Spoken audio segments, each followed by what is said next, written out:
This one's a follow-up from a suggestion from Alan Woods, who reminds me that GDPR, the Generalised Data Protection Regulation from the European Union, is coming into force very soon. So GDPR is European Union regulations, but it's going to have a fully global impact. And if we're not ready, it's going to hurt. It requires things like explicit opt-in and single agreed use of personal info. To be blunt, it's going to kill a lot of business models, including ones that most people don't want, such as spam cold calling. So it's a good time to remind everyone, that people are not assets. They're not possessed by a company, neither as customers nor as employees. The crucial understanding here is that the relationship with the person is the asset, not the person themselves. In fact, the only time when a person is an asset is when they're a slave, which is not exactly a good way to describe anything. So we need to manage that asset, that relationship as asset, exactly as we do for any other kind of asset. We can create it, we can read it, we update it, we maintain it.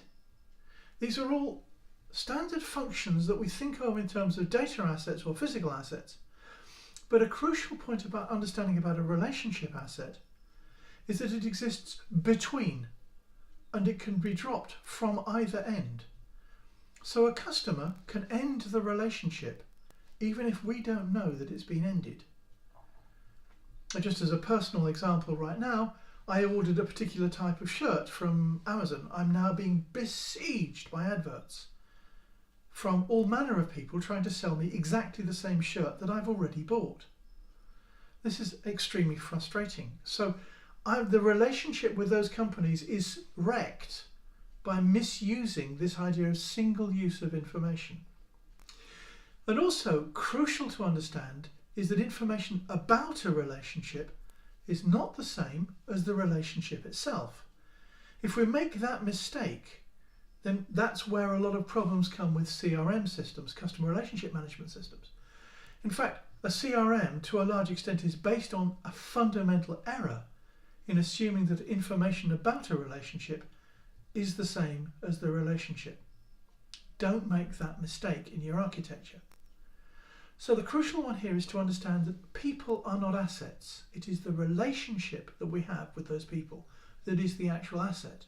And without that asset, that relationship, we don't have access to the person themselves.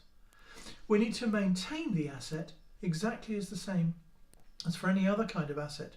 Create, read, update, delete, maintain, and the rest. And information about a relationship is not the same as the relationship itself. Don't mix them up.